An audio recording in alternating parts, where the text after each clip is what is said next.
Lissy G with LatinX by Sol, and I'm here with Eugene Martinez. Eugene Martinez. Eugene, where's your family from? Originally from? Originally from Arecibo, Puerto Rico. Okay, so you're Puerto Rican. That's right. Okay. So we moved from Puerto Rico in a little bit before I was born to Hoboken, New Jersey. But I lived in Puerto Rico, so siendo Latino for me is very important. I studied in Puerto Rico, and I moved here in 2000. Okay, awesome. So now you're a Philly guy? I'm a Philly guy. I can't He's a Philly guy. I can't move away from Philly. I love Philly. Awesome. The Latin vibe is amazing in Philly. That is true. Yes. So with that being said, can I ask you a question? Absolutely. What does Latinx mean to you? How do you perceive it, or how do you define it? Well, I look at Latinx and it means, I feel like with Latinx there's a lot of opportunities. Not opportunities, but siendo Latino, there's more. We can conquer more, we can achieve more, especially now with what's going on in the world. I think that we have a lot of opportunities, especially here in Philadelphia as we're growing. In the Latin community, we have a lot of opportunities. We just gotta go for it. And Latinx, I believe we can do more. We can strive for it. And here we are so lucky to have the Vice President of Multicultural Leadership at AARP, Yvette Peña. Oh my God, I'm so excited that you're here talking with us, Yvette. How are you? I'm doing wonderful, Lissette. I'm honored to be here with you today and to have this wonderful discussion. Absolutely. You're a woman that's in a powerful position right now. We're so happy that you're here joining us. Yvette, where are you at right now? Where are you? Well, I'm in Chicago right now doing my work virtually and really trying to stay safe and staying active and doing whatever I can to help the Latino community. So share with us, what is your story? Like, where are your parents from? Where are you originally from? I love to talk about this, Lissette. Well, I was born in New York City, in Manhattan. I am first-generation daughter of immigrants from the Dominican Republic. My parents are both from Santo Domingo. They come from a family, at least on my mother's side, of entrepreneurial women and men. My family had a hat factory in Santo Domingo, and they were the main factory that would make the hats for all of the military and the police. And so that was passed on, between the six sisters and two brothers. And so that entrepreneurial spirit, that spirit of business and progression is kind of like what's brought me to where I am now. My mother in New York, single mom of two, kept that spirit with her. No sabía inglés, worked two jobs. We were latchkey kids. Those that are from inner cities know that means that all the locks go in the door when the kids come in after school and mom isn't there. And yet she owned a bakery for 20 years in her life. And so, she was an entrepreneur. She was a businesswoman, and she taught us que si se puede, that you can get there. Absolutely. That's a really dynamic story. Thank you for sharing that with us. And in your family, obviously, education was important. What did your family teach you why education was so important? Education was very important because my mom always said that, you can't get to where you want to get to without an education. So she raised us, my brother and I, through Catholic school, Catholic high school, and she made sure that we were on our road, on our path to college. I mean, when I was in college, I went to Baruch College in New York City, and it was a city college because I wanted something affordable for my mom. I really thought about that. I didn't want debt for her. And there were times and semesters where I couldn't work. And she would be like, don't worry, if you get your grades up and you go to school and you study and you get that degree, I've got you. And so she knew that for us to get out of the neighborhood that we were at that time, for us to grow and excel and reach our goals, we needed education. Another thing is my aunts, mis queridas tías, they're educators. Oh, wow. They were teachers in the Dominican Republic. So when they all came to New York for in search of the American dream, education was front and forward. I mean, we could go out and play, but we had to do our homework. We were all of my cousins, we were all on the honor roll. It was like a competition because that is what these women, these poderosas, instilled in us. Absolutely. And it's really exciting that the first lady is an educator and is going to be sitting in the White House. So I think That's incredible. We're on our way to make education front and foremost, because a lot of we see the dropout rate, right? But to see the first lady speak about it and kind of empower people, especially our Black and brown, our multicultural audiences, I feel, Lisette, that could be such a big motivator. it is. It's a great motivator. And I'm so happy that you do a lot of this stuff on your spare time also. We're going to get into that in a few minutes too. Yvette, how do you define Latinx, and how do you identify as an Afro-Latina, or how do you identify? Well, I'll tell you, there's so much debate on Latinx, and I feel that people should identify as what they feel. During these times, right now of a pandemic, so many pandemics in one, I feel that we just need unifying terms and mindsets. And, I identify as an Afro-Latina. I identify as an Afro-Latina because of who I am, because of my ancestors. I know my ancestors. I've traced them, have come from Africa, traveled through Portugal, Spain, Puerto Rico, Cuba, to the Dominican Republic. And so I know who I am and where my roots are. But because before I understood my roots and before I embraced it and knew the history, the word Latina, Latino is really what I identified most with. But as you know, the Pew Research has said that 61% of the people identify Hispanic. And I feel that's because, when the Census Bureau coined the term to put us all in a little group, that is what people hear. But a lot of people don't really feel that it's for them, because they feel that the term only means if you're from Spain or a Spanish descent. But then when you look at that Pew Research, it says that 29% identify as Latino, and people feel that it's more like of Spanish-speaking countries, of people who are from South America, Central America.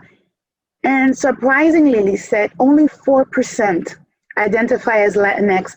A lot of people don't even know what it is. But for those who use it and embrace it, especially the LGBTQ community, I feel that it's fine. I just feel that we need to come together, no matter how you identify. We need to come together, Hispano, Latinx, Latino, come together to do whatever it is that we need to do, right, during this time of pandemic. So Afro-Latina is what I identify with. I use the word Latina, Latino a lot, but I take no offense to Latinx. I just feel that if you're comfortable using it and saying it, I will follow that lead. That's awesome. I'm Latina, so I was born of two Puerto Rican parents from Puerto Rico, but I was raised by an African-American man. So when the census came out, and we had this conversation at one of the other sessions, I was stuck because we were only in the ethnicity. We had no race. And I said, wait, what's going on here? So I had to sit there and really dissect the papers and said, okay, I was raised by a Black man. One time I was doing surveys on the telephone, one of my very first jobs, and one of the questions that came by was, are you a white Hispanic or a Black Hispanic? And I came home talking to my mother like, Mom, I had to ask this question. Are you a white Hispanic or a Black Hispanic? My mother confidently said, I'm a Black Hispanic. So from there on in, I identify, so I am Latina, but I identify as African American when I put down my race. I was raised by a Black man, so although I am bilingual, I am bicultural. So when I think of Latinx, I'm not just thinking about, erasing the A and the O. I'm thinking about something very innovative, something how I identify my African roots, my race, where I come from, something very exciting and outgoing and just doing something different. That's how I view Latinx. And of course, everyone's going to have their own views, and the thesaurus and the dictionary is going to have something different. But I just look at it as something very exciting and innovative. It is, and it's a term that's making people look at us and think about Hispanics and think of us with this intersectionality, right? Because we could be Latino, but we could be from the LGBT community as well. We can be white, and we can be Black, and we can still be in the mix. So there's just something about that word that makes you think and look twice. I remember in school, You're either black, white, or other. Other. And I refused to check the other box because I looked at my skin. No soy blanca. I always checked black. But you know what? It was a struggle that I had because growing up, my family didn't say, tú eres negra, tú eres afroamericana. Afroamericana didn't exist back then. You're black. Tú eres Latina, tú eres Hispana. So it's always been that struggle. But to see this term come out and people are questioning their identity, I love it. Let's keep the conversation going. Absolutely. There's so many things that we can do with Latinx and a movement that we can really take very far. And, you know, with training and educating other people, all people, because people are really interested. They don't know what Latinx is. And I like it because we have an opportunity. We have an opportunity. I love it too. The door is open. The door is open. So Yvette, you're a very successful woman in leadership. Amazing. Someone we all are looking up to and looking forward to seeing the big things that you're going to be doing. You're a vice president, multicultural leadership at AARP. How did you get there? Share with all of us how you got there. Well, I will say it took a village. You know, I mentioned my mom was a single mom and she did whatever she could and she always looked for opportunities. And the biggest thing about my mother was that she always bragged about her children. I was the first out of the group of all of my cousins to graduate college. And even before I graduated, she made me do my resume and she would carry it with her. And so she took her resume one day to one of my still mentors. Her name is Lissy G. And she said she worked at a community development center, the Dome Project, and she worked for Ruth Messenger way back when. And she said, my daughter's graduating. And she kept telling Lily. Lily's like, okay, bring me her resume. So Lily took the resume because she knew somebody who knew somebody, and they gave the resume to someone. And I got my first break while still being in my last semester at Baruch. Wow. And so I started working in Hispanic advertising at a small shop that doesn't exist anymore, Bermudez and Associates. And from there, I springboarded to Young and Rubicam. And I worked, on the Hispanic division of Young and Rubicam. That's a global organization. So as you can see, my first mentor was my mother. My mother was my first mentor, y mis tías, all of my aunts, because they were my role models. And then Lily Cariño took an interest in me and what I was doing and helped me. So when I say it takes a village, it takes people to push you. And then as I've moved on in my career, having the mentors, not only the bosses, but mentors that you seek personally within the company, sponsors, really, really help. And then knowing what you want. When I was in New York and I was working at Young and Rubicam, I wanted more. I knew that I wanted to do beyond Latino. I know I wanted to go to corporate because my degree was in marketing, international marketing with business journalism as a minor. And I knew there was more for Yvette. And I wanted to leave New York. I wanted to leave the neighborhood. And so I had goals, I had passion, and my mother just kept pushing me a little bit and pushing me. I never thought I would leave New York, never. And I did. And so I wound up in Chicago working at Sears. I wasn't even 30 years old, and there I was in a corporation, multicultural marketing manager working on Hispanic, African American, and Asian. And so within there, I found mentors. I was on diversity councils for the chair there because we really had to get multiculturality and get diversity. And so being with the right groups, the employee resource group was another big way to elevate my voice and what I was doing. So business resource groups, find your mentors, finding the sponsors, finding people that don't look like you to help mentor you. Because you don't want somebody that thinks like you and sees things like you. You want somebody that's going to challenge you or give you a reality check. Right? Because sometimes you think you're doing the right thing and you may not be doing it. And so, the mentorship, the education first, because I will tell you, without that diploma, the doors wouldn't have been open. But it's knowing what you want. I've moved around, if one were to look at my resume, to different organizations because I sought growth. I'm also true to myself. And when I saw that the leadership, that I didn't agree with the way the leadership was taking the company and it wasn't a compelling place to shop, work, or invest, I moved on. And so being true to yourself, having that integrity, because one thing that'll follow you everywhere is your integrity. your integrity will follow you everywhere. And so keeping all of that, but it's like having ese fuego por dentro, that fire, knowing that you can go someplace, knowing what you want. I always knew where I wanted to be. I didn't know if it was going to be nonprofit, but I knew I wanted to be VP. I knew I wanted to continue growing and then paying it forward, because I'm a woman of faith, and I know that the mentorship that I also give to pay it forward helps me grow, helps me excel. And so I think it's como una receta. It's like this recipe of so many different things to get to where I am. But I will tell you, I dreamt it, I believed it, and I went for it because I knew what I wanted. I know, even right now, I know there's more I can do. I know that there's more that I can give. I don't know what the future holds, but I'm always positive and I'm always looking ahead. That's awesome. It sounds like a real amazing journey that a lot of women out there can really look up to. And I know that you talked about a lot, you know, your career path and how it led you to that. And I think it's amazing that you really still look at your mom as your mentor. There's a lot of women who look at their mom as their backbone. So I really appreciate that story. My mom was my backbone too. She was an amazing woman who worked several jobs to make sure that we had. So I really appreciate that.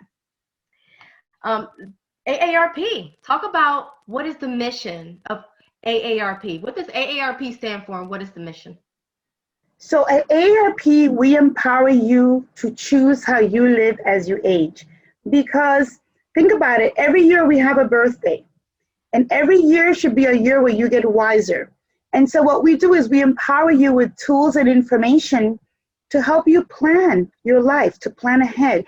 But it's not only your life, but the life of your family, because we understand the multi-generational dynamic, that you could be in a household with your parents and your grandparents, and sometimes it's your kids, you know, the younger generation, the millennials, who are making decisions, who are the ones saving, who are the ones doing the caregiving. And so we want to make sure to give all of those resources, not only to a person who's 50 plus, but the entire household. And so that's what we dedicate our lives to. We give you information under salud, dinero, y amor, because without those three things, you know, you have an empty life, and life is just not a good thing. And so, you know, on our websites, on our social media, we give all of this information in English, in Espanol, in Chinese. Our main website, aarp.org, for Espanol, aarp.org/Espanol. There's just so much information to help you live a good life, no matter where you are,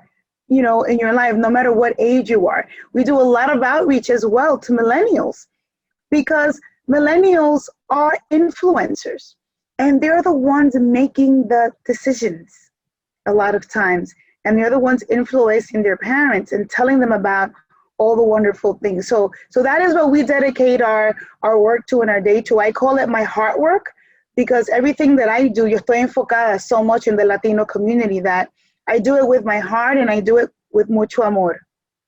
So the acronym AARP, what exactly does that stand for? So right now, the way that we define it, it is the Association for Real Possibilities, because we don't want to define when you retire. We don't want to define how you retire. We don't want to set an age. We just want to prepare you. And we know that people nowadays are living longer because of the advances in medicine. And so we want to make sure that if, you know, this longevity, that if you're living a longer life, that you have the tools and that you start planning now so that you can live a good life, a good, healthy life, con mucha salud. Absolutely. I have a lot of friends who, you know, are 50 and over, and they're getting the mailings from AARP, and people are like, oh my God, I can't believe they're sending this. I'm like, listen, look at everything that you have as a member, and look at all the savings, cost savings and discounts you can get. Look at the bright way. So, yeah, there's a lot to offer. And even if you're not a member, that's the beauty of AARP. Even if you're not a member, there's so many things that you can take advantage of. I mentioned the websites, Lissette, and social media, and en la comunidad. AARP is in all of the states, including Puerto Rico and the Virgin Islands. And so we're everywhere. Look for us, because there's something for you, even if you don't want to become a member. Yes, we are very grateful that AARP is around and all the community outreach and community things that you're doing. I think it's an amazing thing. So thank you for that. Um, Gracias. so as it relates to COVID, how has COVID-19 impacted AARP and the ability to reach out to the community? Like, what does AARP in terms of are they able to collect data as it relates to, COVID-19? Well, AARP, this is what we were meant to do, right? To serve the 50 plus and their families. And Lisette, we've seen all of these disparities, right, in our Black and Brown communities. And this year has been a year of these unprecedented challenges. But with the challenges comes opportunity. You know, our team, I work for the multicultural leadership team at AARP, and we pivoted. That's the magic word for this year. We pivoted, and all of our programs became virtual. People say, I'm zoomed out, but you know what? We need to be there, informing the community, keeping them safe. And so we pivoted all of our programs using influencers and some of our programs, to social media. But we also know the disparity that exists, right? That exists in the lack of access to broadband. How many people do you know that don't have access to broadband, technology, and devices? And so we did a lot of partnering with different organizations, and we sent out direct mail to those folks. We gave them phone numbers. We made sure we had special phone numbers related to COVID.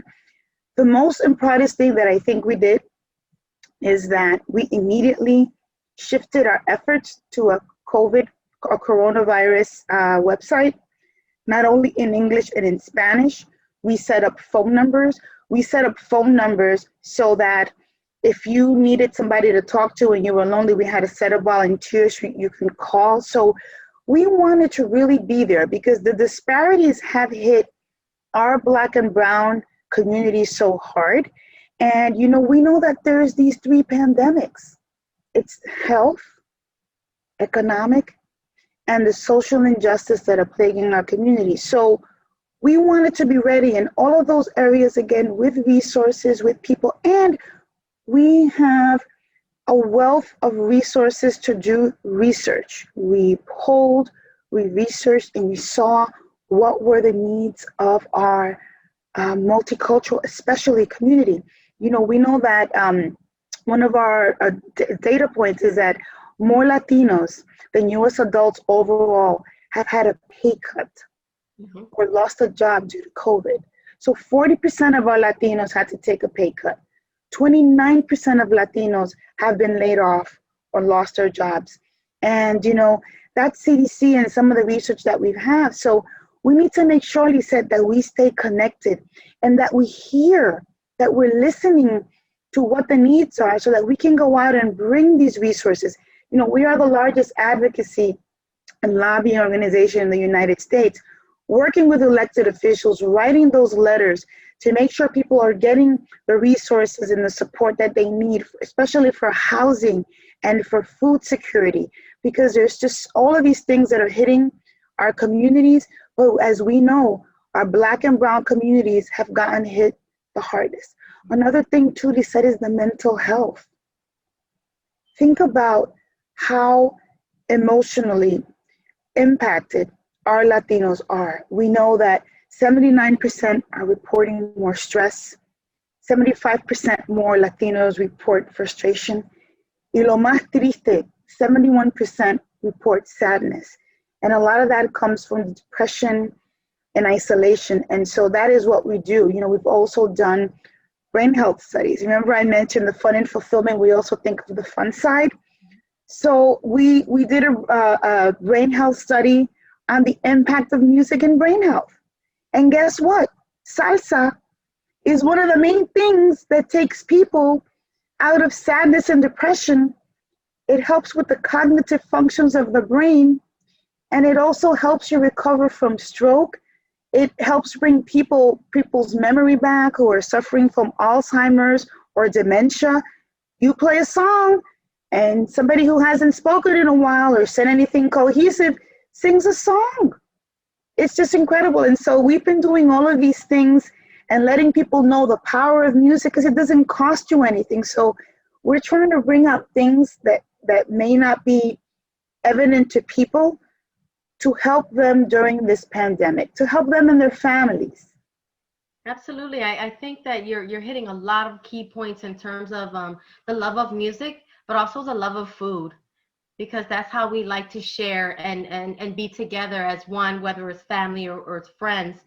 And one of the, while you were speaking, and of course there's a huge disparity with our black and brown people as it relates to a lot of the areas that you were talking about, specifically the behavioral health and mental health. I would be interested in looking at the data that they're going to be collecting as it relates to post-traumatic stress disorder. Think about all of the people that we have lost because of this pandemic, and how it was treated in terms of not being able to be at the funeral or not being able to be at the hospital. I would think that the numbers would increase in post-traumatic stress disorder. Yeah, I think you hit a really, really good point. I mean, these were things that we were not prepared to do. And especially nosotros Latinos, we're so united, and we celebrate life and we celebrate death, and we're always together. And it's been very difficult. It would be very interesting, but you know what I would recommend is that people seek help. You know, don't take it out all on yourselves. You know, at AARP we have all of these phone numbers, La Voz Amiga de AARP, things like that, where you can call somebody and talk to somebody, go get help. Get a therapy session. It's important not to bottle all that up. You know, call friends. I think I have used my telephone so much more during this pandemic than I ever have, not just to text, but to pick up and call las tías, to call a friend that I haven't heard from in a while, because I don't want to text. I'm texted out. I am a little bit zoomed out. There's a lot of virtual things. You know, I do come into these virtual sessions where I learn something, because I love to learn, take it back. But when you call somebody, you said, and you make that human connection, somebody who has lost someone, or who doesn't have the technology, who doesn't have an iPad, who isn't privy to discussions like this where they can hear things, there's a phone. Right. Pick it up and call them, because the post-traumatic disorder is going to be real, and you're right. Those numbers are not going to be surprising, but I think they're going to be very high. Absolutely. Absolutely. In your role at AARP, I know that you enjoy learning, you enjoy sharing with others, and then you talked about mentorship, and I see that you're very passionate about that, and that's something that we actually share. What volunteer programs or boards are you involved with? Well, I a lot of my time I give it to people. Just this morning, I had a session with a young lady that needed help. You know, this was the scenario. You know, I have these presentations, I have an accent, I see people not understanding, I feel they don't connect. What do I need to change? You know, is it my person? I said, no, you know, you are you. You know, you don't lose your personality, but you focus on what you need to do. You stand in front of the mirror and you read it, and you focus and you make sure things are coming out. So I invest a lot of my time on people. I mentor a lot of people at work, outside of work. I keep in contact with a lot of the people in my prior jobs that worked under me that are growing. I volunteer at anything that AARP has out there. If it's a meal pack challenge, if I'm in a different city and I'm there visiting for work and they have a volunteer event, I'm there. So I focus a lot on AARP because before the pandemic, I traveled a lot. And so I always looked for opportunities there. I currently am a board member of the Friends of the American Latino Museum. And, you know, we are fighting to get our voices heard and representation on the National Mall. And we're very close. There's a lot of legislation that's been passing. We need to get things passed by the House.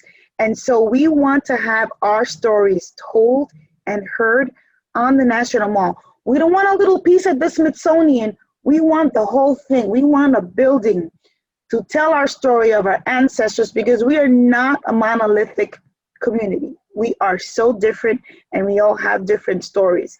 And, you know, I volunteer a lot at work too, when things need to happen and meetings, and if I can inform.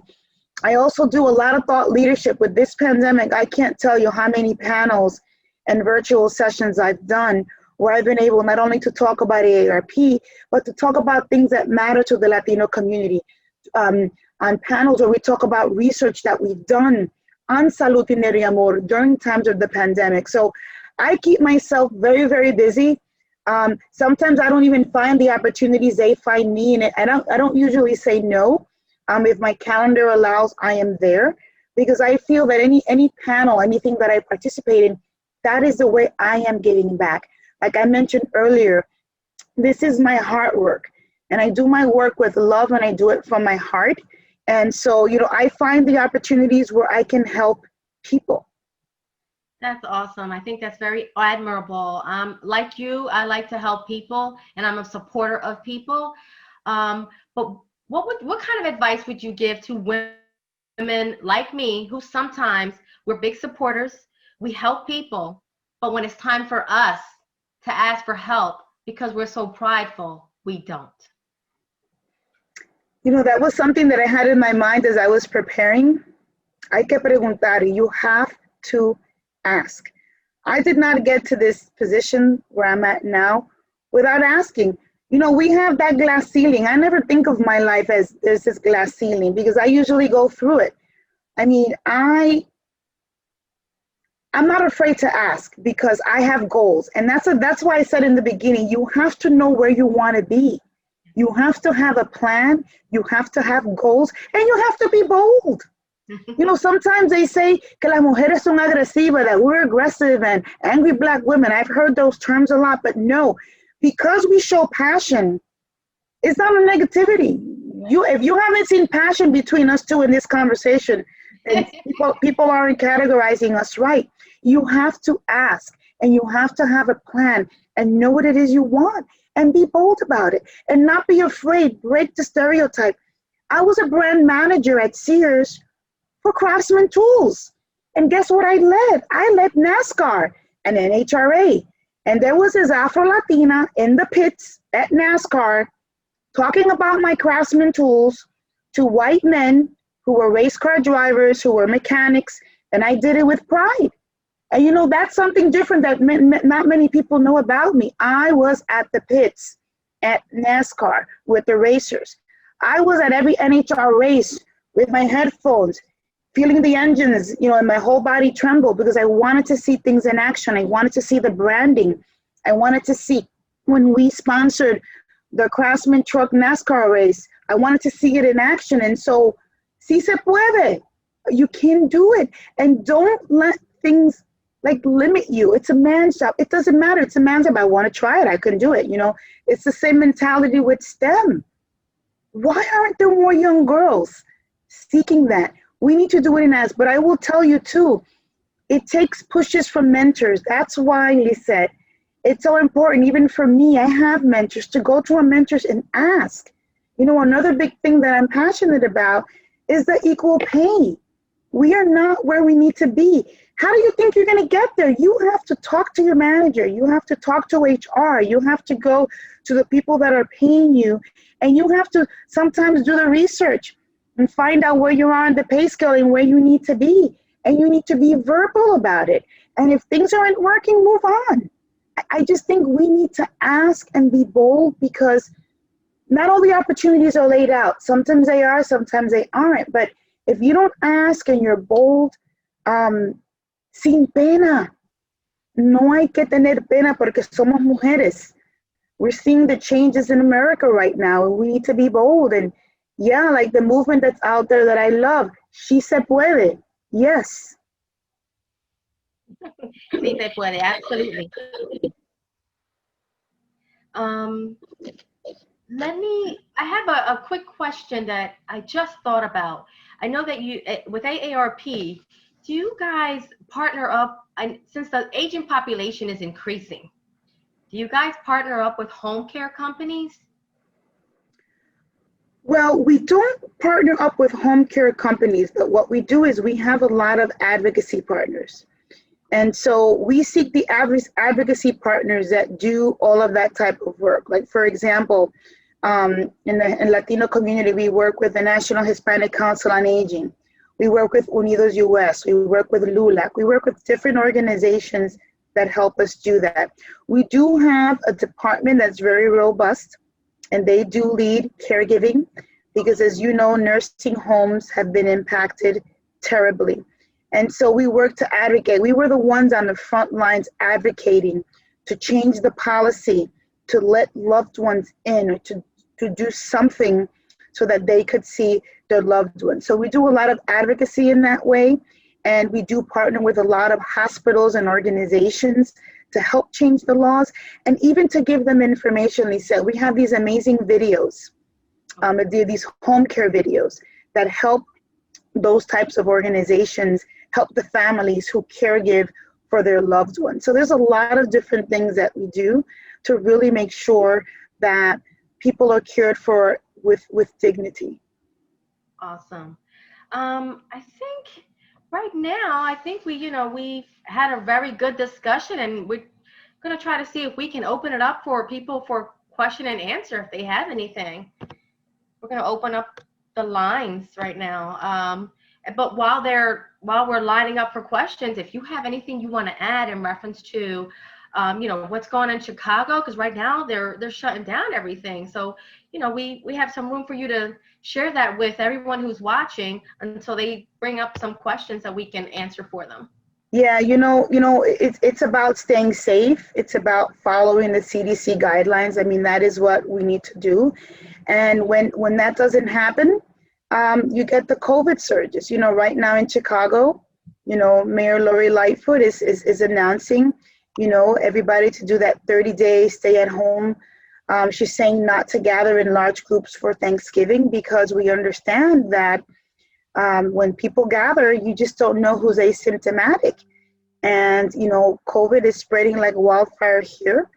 And, there's a lot of measures that have also been taken, by the governor or ordinances where even the restaurants, you can't eat inside of the restaurants because without the social distancing, the numbers are really going up. I really feel it breaks my heart to see that, but I would rather have people alive right now than people dead and us following the guidelines. So for me and my husband, it's about, I'm so happy that we're best friends and we love each other because we've been quarantining together. I only go out for essentials. We go out for power walks when it's not too cold, but it's about really staying safe and using that mask.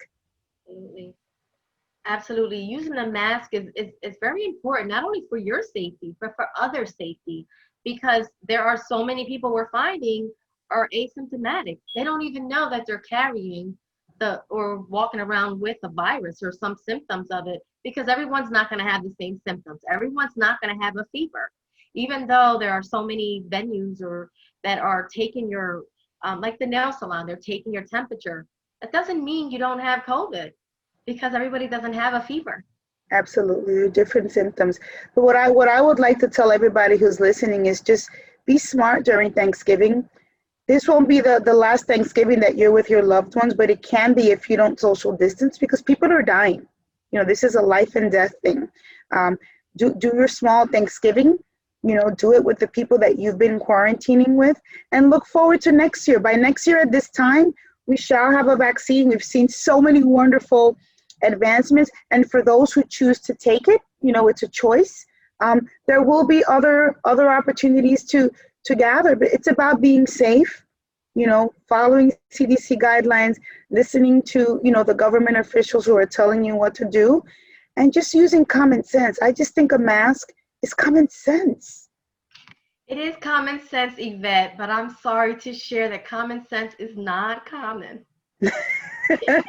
It is not common. However, I think you should know that based on what we've gone through this past year. Common sense isn't common. But, yes, we wish that everyone really take heed and take it serious, that wearing a mask is a must. It shouldn't be an option. It's a must for everyone's safety, yourself, anyone around you. It's just a must. And staying 6 feet away, at least 6 feet away from other people.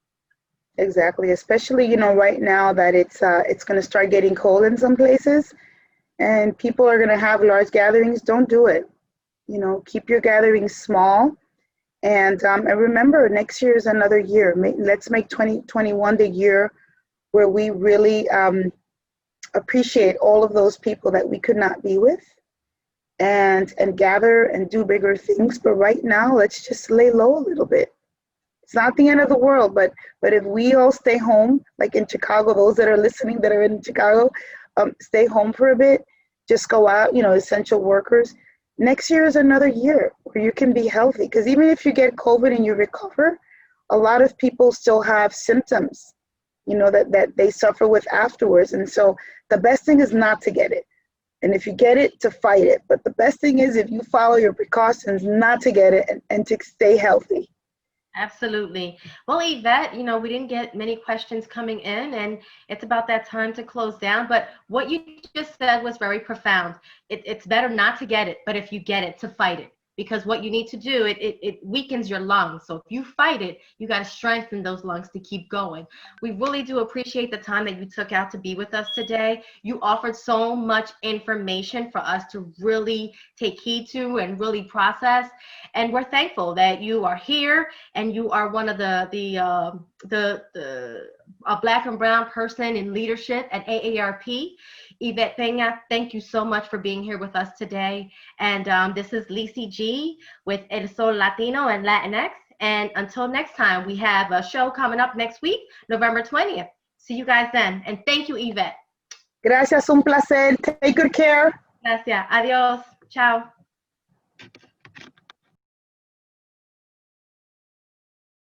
Hazlo por los pequeños y por tus mayores, para que cuando todo pase, no falte nadie. Por lo que más quieras, lávate las manos. Pensilvania se une contra el COVID. Pagado con los fondos de los contribuyentes de Pensilvania.